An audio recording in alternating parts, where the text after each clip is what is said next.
ఒకరికి అన్ని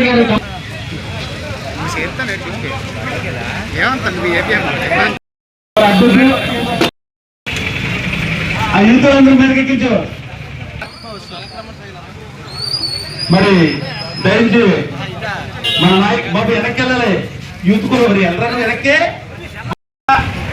మీదకి అందరూ కూడా వెళ్ళాలి.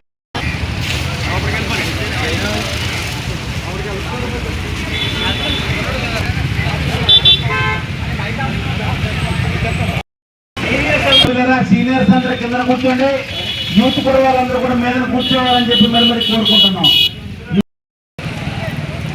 విద్యాశాఖ మంత్రి లోకేష్ రాజీనామా చేయాలని, దాంతోపాటు ఫీజు రీయింబర్స్మెంట్ బకాయిలు చెల్లించాలని, అలాగే నిరుద్యోగ వృత్తి 3,000 రూపాయలు ఇస్తున్నటువంటి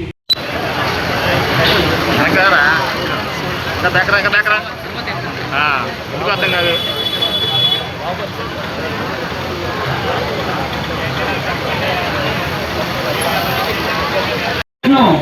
సుమారుగా 18,000 మంది కార్మికులు, 16,000 మంది కాంట్రాక్ట్ కార్మికులు ఇక్కడ ఉద్యోగం చేసి ఉత్పత్తి చేసి, అలాగే సుమారు 38,000 కోట్ల నిరుద్యోగులు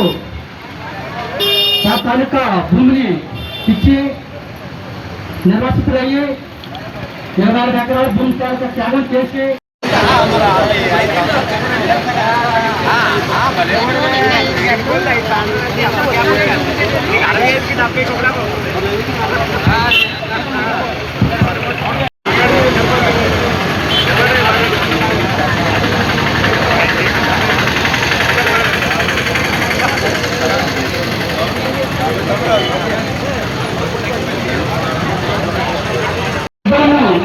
ఆరోగ్యశ్రీలో చేర్పించి వేలాది హక్కులంటే ఆరోగ్య పదార్థ మన జగన్మోహన్ రెడ్డి గారు. అలాగే ఇంకొక ముఖ్య విషయము, ఏదైతే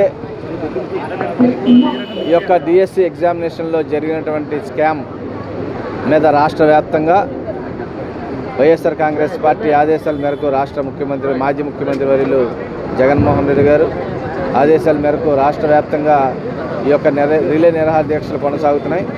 అందులో భాగంగానే ఈరోజు గాజువాక నియోజకవర్గం పెదగంట సెంటర్లో మొదటి రోజు ఈ యొక్క కార్యక్రమం ఇక్కడ ఏర్పాటు చేయడం, మరి ఇక్కడ పెద్ద ఎత్తున మరి అందరూ కూడా పార్టీ శ్రేణులు కానీ యువత కానీ రావడం జరిగింది. మీ అందరికీ తెలుసు ఏ విధంగా ఈ యొక్క డిఎస్సి ఎగ్జామినేషన్లో రిజల్ట్స్లో వాళ్ళు స్పోర్ట్స్ కోటాని ఇంక్రీజ్ చేశారు.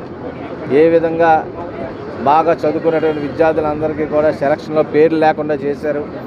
మరి దీని మీద అనుమానాలు ఉన్నాయి. జరిగినటువంటి సంఘటనలు కూడా మనం చూస్తే అవి జరిగాయని కొంతమందికి తెలుసు. కాబట్టి సిబిఐ విచారణ వేసి ఈ యొక్క డిఎస్సి ఎగ్జామినేషన్స్ ఏ విధంగా జరిగిందో దానికి మన అందరం కూడా మరి ప్రజలకు ఈ యొక్క ప్రభుత్వం చెప్పవలసినటువంటి బాధ్యతగా వాళ్ళు చెప్పవలసినటువంటి అవసరం ఉంది. మరి అదే కాకుండా చూస్తున్నాం, నిరుద్యోగ వృత్తి ఇస్తారని చెప్పి సుమారు 2 సంవత్సరాలు అయిపోయింది. ఎలక్షన్ హామీల్లో ఇదొక భాగం. సుమారు 3,000 రూపాయలు ప్రతి నెల నిరుద్యోగ వృత్తి ఇస్తా అన్నారు. ఇప్పటిదాకా ఎవరికి కూడా ఎటువంటి నిరుద్యోగ వృత్తి ఇవ్వలేదు, జాబులు ఇవ్వలేదు, నిరుద్యోగ వృత్తి ఇవ్వలేదు. ఎలక్షన్లో విపరీతంగా వీళ్ళు పెద్ద ఎత్తున ప్రచారం, ప్రతి ఊర్లోకి వెళ్ళి జాబ్ వస్తున్నారు. ఇప్పటివరకు కూడా ఎటువంటి జాబ్ ఎవరికి రాలేదు. కేవలం నీ అబ్బాయికి మాత్రం జాబ్ వచ్చి 2 సంవత్సరాలు అయ్యింది. హ్యాపీగా మీరు మీ అబ్బాయి గారు లోకేష్ గారు ఇద్దరు కూడా ఈ రాష్ట్రంలో మీరే బాగున్నారు తప్ప మీ యొక్క దత్తపుత్రుడు పవన్ కళ్యాణ్ మరి ఆయన ప్యాకేజ్ ఇస్తారు ఎక్కడ ప్రశ్నిస్తారన్నారు. ఇప్పటిదాకా ఎక్కడ ప్రశ్న అనేది కనబడలేదు. ఆయన హ్యాపీగా వర్షం వస్తే తట్టుకోలేడు, ఎండ వస్తే తట్టుకోలేడు. మాట్లాడితే హాస్పిటలైజ్ అయిపోతాడు. ఆయన హాస్పిటలైజ్ అయిపోయి ప్రశ్నిస్తాను, ఈ యువతకు అందరికీ కూడా ఊపేస్తాను అన్నాడు ఎలక్షన్లో. మీరు ఊపింది ఏమీ లేదు. 10 మంది గన్మెన్లు వేసుకొని ఊపుకొని మీరు మిగతా రాష్ట్రాల్లో తిరుగుతుందా తప్ప ఇక్కడ ఏది ఉపయోగపడేటువంటి కార్యక్రమం అయితే కనబడలేదు. వాళ్ళందరికీ గన్మెన్లు అందరికీ జీతాలు దండుకు తప్ప మరొకటి లేదు. మరి మనందరికీ తెలుసు ఈ యొక్క కూటమి ప్రభుత్వంలో జరుగుతున్నటువంటి అరాచకాలు అన్నీ కూడా మరి రాబోయే రోజుల్లో మరి 2029 ఎప్పుడు ఎలక్షన్ జరిగినా సరే మళ్ళీ వైఎస్ జగన్మోహన్ రెడ్డి గారు అధికారంలోకి వచ్చేటువంటి అవకాశాలు 100% కనబడుతున్నాయి. ఎందుకంటే మనం నిన్న చూసాం, రైతుల సమస్య మీద వేలాది మంది జనాలు తరలి వస్తున్నారు. ఎక్కడికి వెళ్ళినా సరే, ఆయన ఏ సమస్య మీదకి వెళ్ళినా సరే. ఈ కోపటం ప్రభుత్వం ఇచ్చినట్టు అబద్ధపు హామీలన్నీ కూడా ప్రజలు మోసపోయారు. ఈ యొక్క డిఎస్సి ఎగ్జామ్స్ 16,500 పోస్టులు ఎగ్జామ్లు కరెక్ట్గా కండక్ట్ చేయలేకపోయావు. జగన్మోహన్ రెడ్డి గారు సచివాలయాల ఎగ్జామ్స్ సుమారు 1,25,000 ఉద్యోగాలు తీశారు. ఆయన ఎంత స్ట్రిక్ట్గా జరిగిందంటే మరి దాన్ని ఇప్పటిదాకా దేశంలో ఇలాంటి ఎగ్జామ్ ఇంత స్ట్రిక్ట్గా ఏ ఎమ్మెల్యే ఏ మినిస్టర్ అడిగినా సరే మా హయాంలో ఎవరికి ఒక పోస్ట్ ఇవ్వలేదు. నిజాయితీగా చదువుకున్నటువంటి విద్యార్థులు ఎవరైతే వాళ్ళు ఎలిజిబిలిటీ ఉంటుందో, ఎవరైతే మరి ఎగ్జామ్స్ క్వాలిఫై అవుతారో వాళ్ళకే తప్ప ఎవరికి ఒక పోస్ట్ ఇవ్వలేదు. చాలా స్ట్రిక్ట్గా కలెక్టర్ గారి కనుసంధానంలో ఆ రోజుల్లోని ప్రతి డిస్ట్రిక్ట్ కలెక్టర్ చాలా సిన్సియర్గా ఈ ఎగ్జామ్ కండక్ట్ చేశారు. మీరు తీసిన 16,500 పోస్టుల్లో సుమారు నాకు తెలిసి సగం పోస్టులు స్కామే. మొత్తం స్పోర్ట్స్ కాటన్ పెంచేశారు. మొత్తం బ్లాక్లో మొత్తం టికెట్లు అమ్మినట్టు మీరు ఈ యొక్క డిఎస్సి ఎగ్జామ్స్లో మీకు ఉన్నటువంటి 16,000 పోస్టుల్లో చాలా పోస్టులు అమ్మేశారు. పేద విద్యార్థులు పాపం ఏజ్ కట్ ఆఫ్ ఏజ్ అయిపోయినటువంటి వాళ్ళు అందరూ కూడా ఎంతో బాధపడ్డారు. ఇంత అవినీతి అంతా కూడా ఈ యొక్క ప్రభుత్వంలో చూస్తున్నాం. తండ్రి కొడుకులు ఇద్దరు, దత్తపుత్రులు ముగ్గురు కలిపి రాష్ట్రాన్ని దోచేస్తూ మొత్తం ఇంకా మళ్ళీ మనం అధికారంలోకి రాము, మొత్తం ఎక్కడెక్కడ ఉన్న ఎకరం భూమి విశాఖపట్నంలో 99 పైసలకి ఇచ్చేస్తున్నారు ఎకరం.